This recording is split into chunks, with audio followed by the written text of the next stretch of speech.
Robin DiAngelo and her friends in this community are getting depressed. They're getting downtrodden, and they're losing hope that their weird, racist messaging is somehow not catching on. The explosion of her book, White Fragility, after George Floyd, it had been written before George Floyd, but it exploded after, and all of the money she made doing Zoom calls during the pandemic about how white people are too fragile to understand the truth, which is we're all racist, and so on. Apparently, corporations are not responding well to it. Now, this is from FAIR, Foundation Against Intolerance and Racism. They produced this in a Substack article by Joseph Klein, and they noticed that there was this, a webinar, I guess, called Racial Justice, the Next Frontier, and it included Robin DiAngelo and DEI consultants Marisha and Reese and Mary Frances Winters, and it's amazing because they are upset about how no one wants them anymore. Listen to this. So we thought maybe in 2020 we had a movement. And then we said, well, let's hope it's not just a moment. And now we're saying perhaps it's a memory because the system is just so entrenched and it's so difficult to even move just a little bit. And here's what I'm hearing a lot. We hear this a lot. Our leaders are too uncomfortable with this. We've actually lost contracts when people have said we want to do anti-racism work, and we go in and they say, oh, this is what you mean by anti-racism work? Oh, we didn't, that's not what we signed up for. So you see that that fragility centering white comfort is so alive and well. Just last week, I heard something like, we're not ready for justice in our work, even though that's what they signed up for. Our board members are just not ready for that. And so white people have to build their stamina. And I'm thinking, for now, if an organization is saying we're not ready, I think they should be really honest about that, and they should be explicit about that. And then people can make conscious decisions about whether they want to support that organization. But right now we have this, proclaimed investment with absolutely no true investment. Wow. Hallelujah. They're failing and they're being rejected. Yeah. Yeah, and they're claiming the old Friedrich Engels expression of false consciousness. The reason why the working class is not with the Communist Party movement is that they don't understand it. And it's not because they disagree with us, it's because they've been convinced by the capitalist press that this is what was said, in the late 19th and 20th century, why they couldn't get people in the working class on board. This is the exact same thing that is being said. It's not, no one is considering at some point that people in a work context are perfectly happy. And, as a work, I'm perfectly happy if at some point the HR person says, you can't racially discriminate because it's against federal law, it's immoral and it's wrong and it creates a terrible work environment, all of which is true. But that's what people sign up for. And they're saying they can't for 1 second imagine that they are extremists. And they are. If you read the stuff, it's extreme. Nobody agrees with this stuff. If you were to actually put Robin DiAngelo's quotes in front of random people and poll them, you'd get 90%, I am guessing, that would say this stuff is absolutely bonkers. So when they say, and they can never, ever confront, it's racist too. They can never confront that they might be wrong.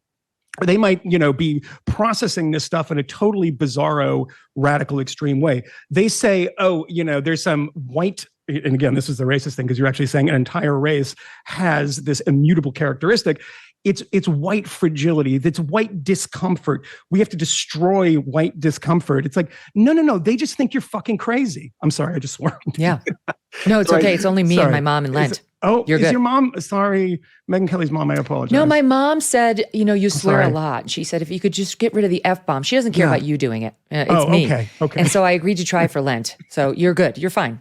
Keep going as you work. Shouldn't you have a little Irish solidarity here, Moynihan? Yeah, exactly. You know what? I'm saving that for the last block. If you must know, there's going to be a little exciting St. Patrick's offering. I've had the misfortune both to live in a universe where these concepts are constantly thrumming around in the New York City school system, in my neighborhood in Brooklyn, where there's like an entire section of the local bookstore that's just like Robin DiAngelo and Abraham X. Kendi and on and on and on, kids' books. I've seen this stuff for a while and written about it. And Michael's absolutely right in that when normal people see this, they're like, what? It's not just the vocabulary that is kind of crazy and the actually kind of racist or just making spectacular generalizations on people based on their immutable characteristics that strikes people as strange. But also, like, there is no joy at the end of the rainbow. Usually in the self-help book, you're going to get to a place that's good. That's right. The Robin DiAngelo thing, the only place that you get to is more DEI training. You got to do more work, spend more money on the work. I love the fact that they're saying that, these organizations said that they are just not, frankly, ready to support justice. They didn't say that. That's not what they said. What they probably said was, wow, this is costing a lot of money. This is a pyramid scheme. Crazy. We've gotten, crazy when we started the Fifth Column in 2016, and we talked a lot about this stuff at the beginning because it was really starting to take off. And Camille has a special allergy towards this. And Michael and I have honed ours over the years too. I would say, Michael, what would you say? At least 250 detailed emails, and it might be 2,500. Way more than that, yeah. From people who, one guy who's an entrepreneur at his own company, his own small company, was called on the carpet and forced to do some DEI training. People who work in the military and all these places they never expected to be sat down. They talk about these things, and occasionally they tell happy stories where they had an actual conversations where they registered individualistic kind of complaints about it. And prompted discussions, but for the most part, they just kind of sit on their hands, shake their heads, and every normal person in the room is just checking their watch and ready for it to go. So of course you're going to lose support for that in any kind of moment of economic belt tightening because you're bumming people out. You're not really teaching them. And it's fake. The fun fact of it is that if you happen to be from a recognized minority of any sort, chances are you are then going to be like the Asian person who has to now organize a celebration for the Lunar New Year, which you didn't care about. Like, what? Exactly. What am I doing? A couple of gay dad friends of mine were like, okay, you're going to do the gay workshop. They're like, no, this is like a software company. Yes. I'm going to do work. Leave me alone. My You're so daughter's right. school is You're so right. It's always celebrating Kazakh New Year. And I'm like, are there any Kazakh people there? She's like, no, we just do everything. No, my daughter said the same. She's like hanging there with her friends of color. And then the school separates them because they want to shepherd off the girls of color to go be in their own, quote, affinity group. Meanwhile, they were all together the way we've always envisioned, the way MLK envisioned, right? Like no one's paying attention to skin color until the school is like, you will pay attention to it right now.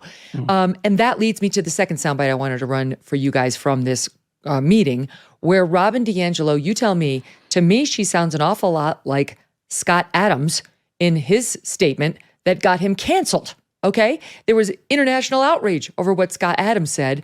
This is not that far afield. Here's Robin DiAngelo in SOT 3, soundbite 3. I'm a big believer in affinity space and affinity work. And I think people of color need to get away from white people and have some community with each other. Yeah. Yeah. Can you imagine if like saying that about white people? Oh, I really think white people need to get away from black people. I mean, that's basically what Scott Adams said. And now he lost his cartoon and he was condemned by everybody. But you can say it if you're Robin DiAngelo the other way around. Two things about that is that he shouldn't have lost his cartoon. You should let the market decide that. And the second thing is what he said was stupid. And I think everyone should acknowledge that because it is a mirror image of what Robin DiAngelo says, because black people should get away from white people.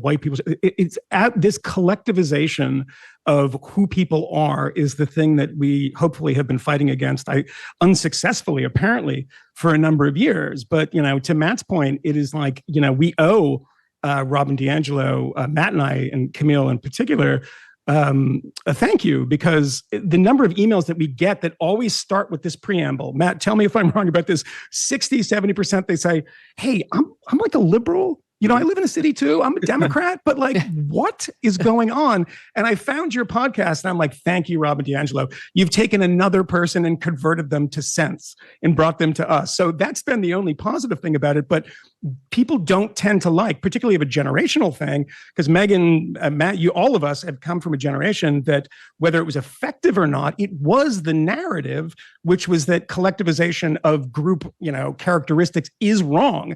And why do we know that's wrong? Not because it's some philosophical thing that we read in a book, but observationally, we know it's stupid and wrong. Because you can't say, the number of people that have said to Camille, and I wish he was here to talk about this and not in bloody Peru. Is he trying to get away from us right now? Is that what's happening? Yes. Wow. Is he taking this Robin advice? DiAngelo texted him. And she was like, you need to get far away from these people. And he was like, I'm getting on the plane. Non-black fragility. That's what I'm hearing.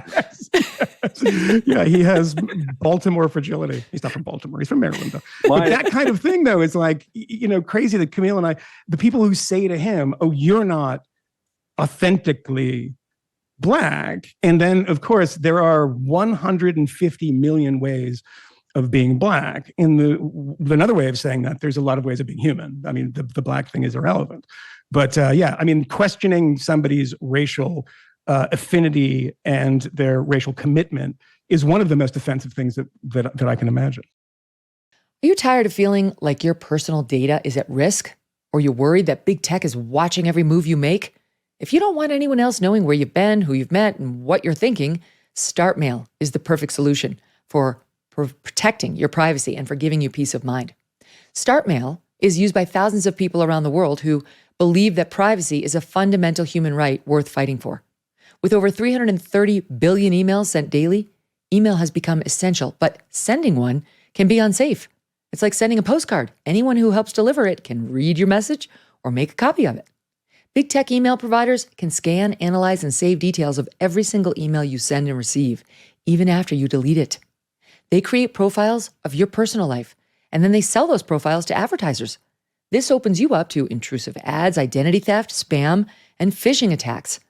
Say goodbye to ads and tracking. StartMail will never serve you ads and protects your inbox with state-of-the-art security. Sign up today to save 50% on your first subscription year. Go to startmail.com/MK and join the thousands of people who have chosen StartMail for all their email security needs.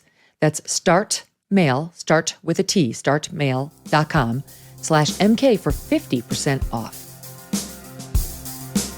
Hey, thanks so much for watching. If you like what you just saw, hit the subscribe button for more clips and full episodes.